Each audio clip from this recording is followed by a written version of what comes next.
সৈয়দনা ইব্রাহিম ওনার ছেলে ইসমাইলের দেখতে গেলেন। ওই দিন বাড়িতে সৈয়দনা ইসমাইল বাড়িতে নাই, বনে গিয়েছে শিকার করার জন্য।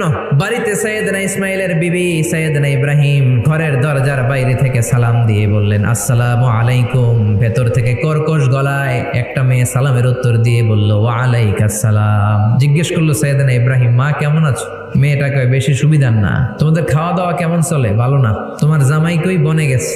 এবার মেয়েটা বলতেছে, আমনে কেডা? সৈয়দনা ইব্রাহিম বলে, আমি কে চিনবা না? স্বামী যখন বন থেকে ফিরবে তোমার স্বামীর একটা সালাম দিবা, বলবা ঘরের দরজার চৌকাটটা যেন তোমার স্বামী পাল্টে দেয়। এই কথা বলে ইব্রাহিম চলে গেলেন। ইসমাইল আসার পরে বিবি বলতে আরম্ভ করছে, দুপুরবেলা একটা বুড়া আইছিল। বুড়া সৈয়দনা ইসমাইল বলে, কোন বুড়া আসছে? কি বলছে? বিবি বলে, আপনারে সালাম বলছে। ওয়ালাইকুমুস সালাম। আর কি বলেছে? আর বলছে ঘরের দরজার চৌকাট যেন আপনি পাল্টে ফেলেন। এই কথা বলার পরে সৈয়দনা ইসমাইল চিৎকার দিয়ে বলে, ও কি করলি তুই? নিজের কপাল পড়লি, নিজের কপালে নিজে কুড়াল মারলি।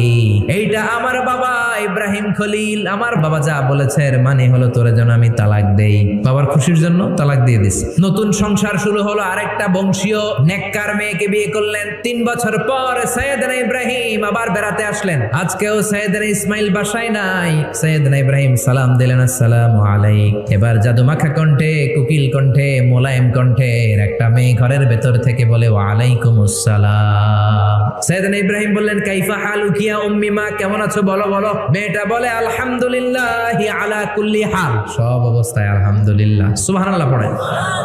সংসার কেমন চলে? কয় খুব ভালো। খাওয়া দাওয়ার অবস্থা কি? কয় আরো ভালো। এবার মেয়েটা বলে, কে আপনি? এই মরুভূমির মাঝখানে রৌদ্রের মধ্যে দাঁড়িয়ে দাঁড়িয়ে কথা বলেন, কেউ তো কোনোদিন আমাদের খোঁজ নিতে আসে না। কে আপনি? ঘরে আসেন। সৈয়দনা ইব্রাহিম বলে, না